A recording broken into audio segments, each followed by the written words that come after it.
बताना नहीं है, बताइए। ये बताइए, आप युवा हैं बिल्कुल, ठीक है, और मोदी की सरकार है केंद्र में और राज्य में उत्तर प्रदेश में भी है। भाई मैं तो चाहता नहीं हूँ कि मोदी सुनिए, की सरकार रहे। दिल्ली में तो केजरीवाल जी बैठे हुए हैं और विपक्ष के जो नेता हैं वो आरोप लगाते हैं कि मोदी के राज में मतलब जब इनकी सरकार जब चाहिए तब से देश में बेरोजगारी बहुत हो गई। आप युवा हैं, बताइए। बेरोजगारी बिल्कुल है भाई। हम लोग फैक्ट्री में कमा करके भी आ रहे हैं, बताइए हम लोग को जॉब लगने का समय है। कौन सी नौकरी चाहते हैं? सरकारी नौकरी चाहते हैं भैया। कौन से पद के लिए सरकारी नौकरी चाहते हैं? कोई भी यूपीएससी के लिए नौकरी चाहते हैं। और यूपीएससी के लिए?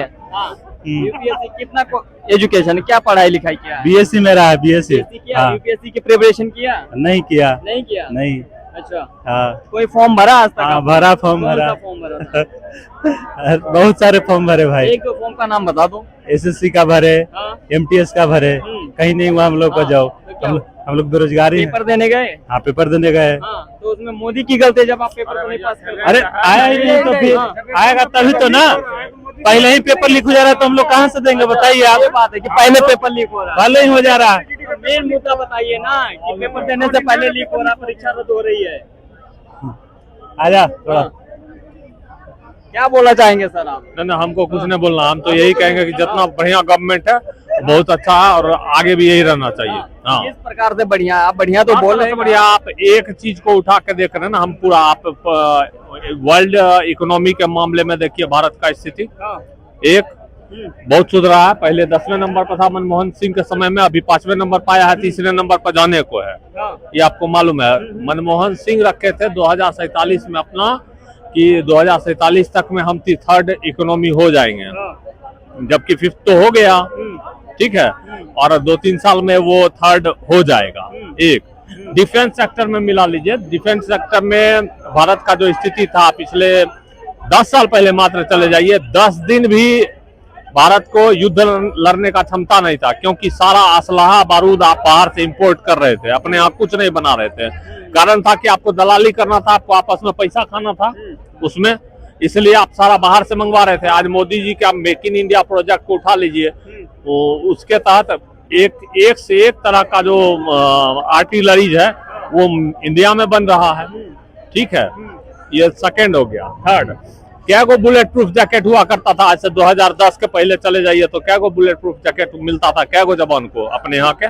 कारगिल में इतना जवान जो शहीद हो गया उसके पीछे कारण जानते हैं? क्या कारण? एक भी आदमी के पास में, एक भी जो अपना सैनिक था उसके पास में बुलेट प्रूफ जैकेट नहीं था। जबकि दुनिया में आप घूम के देख लीजिए, हर सबके लिए अपना सैनिक महत्वपूर्ण होता है।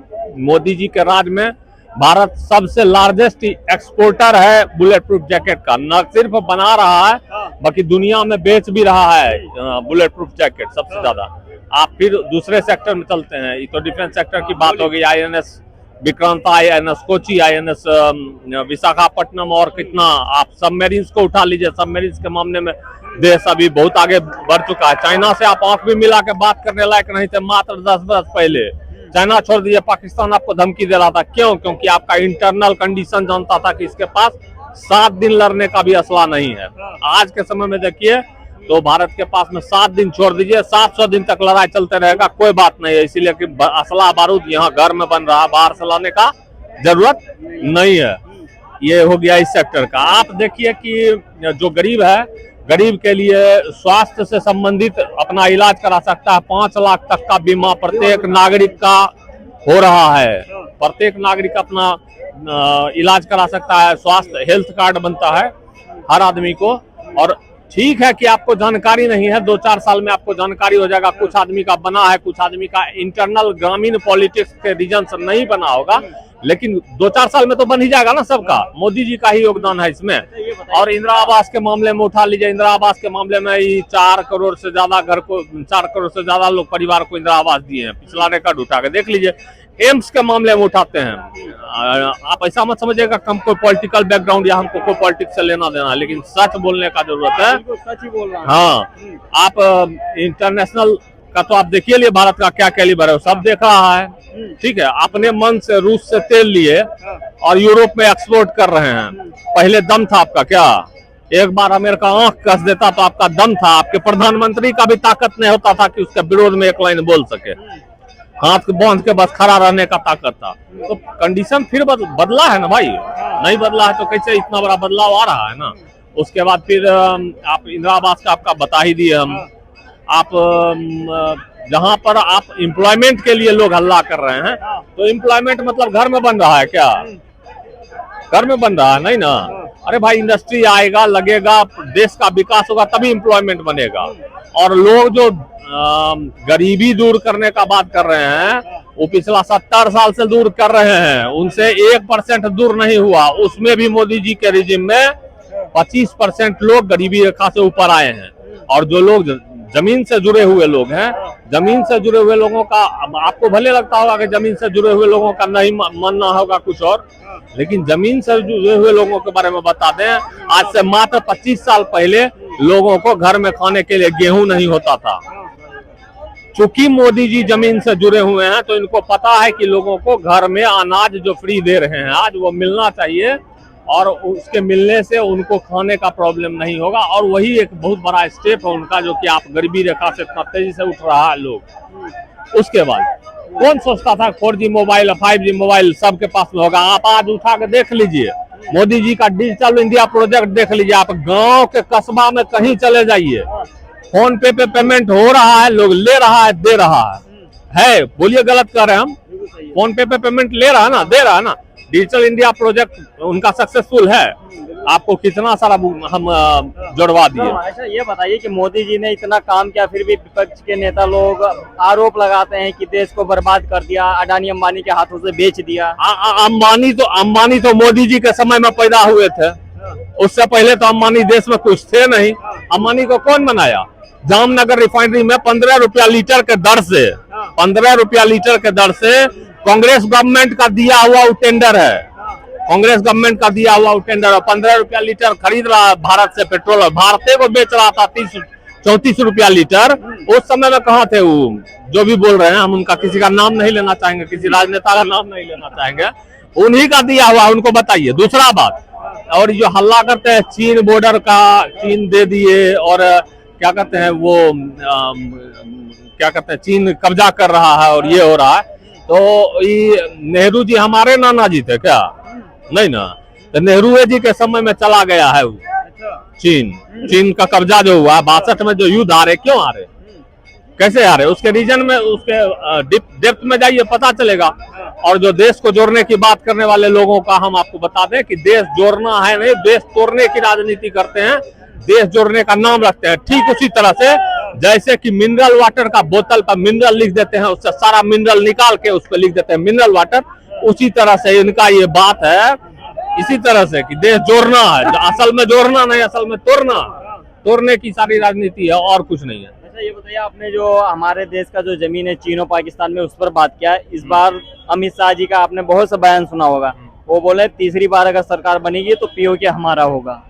देखिए, हम एक तो अमित शाह जी का बयान सुने नहीं है, माननीय गृह मंत्री हमारे, लेकिन और चीन और पाकिस्तान का जो एरिया जो भारत का कब्जा गया है, वो तभी लौट सकता है जब अपने यहाँ केंद्र में एक मजबूत सरकार हो, जो कि किसी की चाटुकारिता नहीं करता हो, जिसके पास अपना ताकत हो, अपना बोलने का स्ट्रेंथ हो।